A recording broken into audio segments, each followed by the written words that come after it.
ഗോവയിലെ നമ്മുടെ 4-ാം ദിവസം. അപ്പോൾ രാവിലെ എണീറ്റിട്ട് ഈ ഹോട്ടൽ ഏതാണെന്നൊക്കെ കഴിഞ്ഞ വീഡിയോയിലുണ്ട്. സൗത്ത് ഗോവയിലുള്ള ഹോട്ടലാണേ.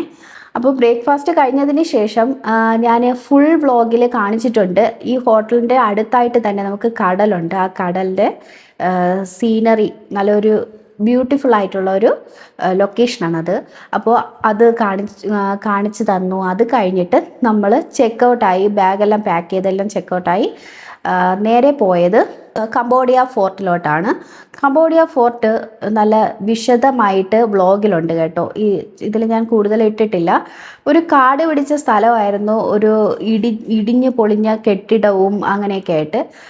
അതൊന്നും എനിക്ക് ഭയങ്കര ആകർഷണീയമായിട്ട് തോന്നിയില്ല. ഭയങ്കര ഇൻട്രസ്റ്റ് ഉണ്ടായിരുന്നില്ല. പ്രത്യേകിച്ച് ഉറക്കമായിരുന്നു. എനിക്കങ്ങനെ ഫുള്ളായിട്ട് നടന്ന് കാണാനൊന്നും പറ്റിയില്ല. നല്ല വെയിലായിരുന്നു.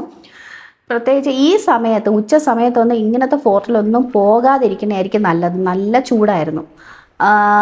പക്ഷേ അതിൻ്റെ ഇപ്പുറത്തായിട്ട് പെബിൾസ് ബീച്ച് ഉണ്ടായിരുന്നു കേട്ടോ.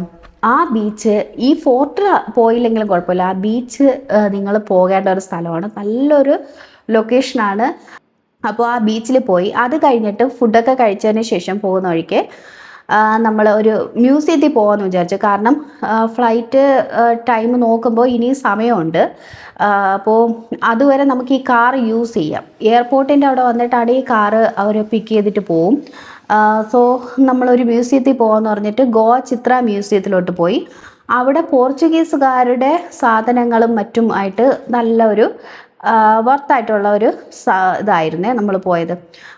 അങ്ങനെ കുറച്ച് സാധനങ്ങളൊക്കെ കാണാൻ പറ്റി. അതെല്ലാം വ്ളോഗിൽ ചേർത്തിട്ടുണ്ട്. എന്നിട്ട് നമ്മൾ നേരെ ഗോവയുടെ എയർപോർട്ടിലോട്ട് പോയി. എയർപോർട്ട് കാണാൻ നല്ല ഭംഗിയുണ്ടായിരുന്നു. അവിടുത്തെ കുറച്ച് ചിത്രങ്ങളും കലാരൂപങ്ങളും ആയിട്ട്. അതോടുകൂടി നമ്മുടെ ഗോവ വ്ളോഗ് ഇവിടെ തീർന്നിരിക്കുന്നു. അടുത്ത സ്ഥലം ബാംഗ്ലൂരിലെ കുറച്ച് സ്ഥലങ്ങളായിട്ട് അടുത്ത വ്ളോഗിൽ വരാം കേട്ടോ. Tata, bye bye.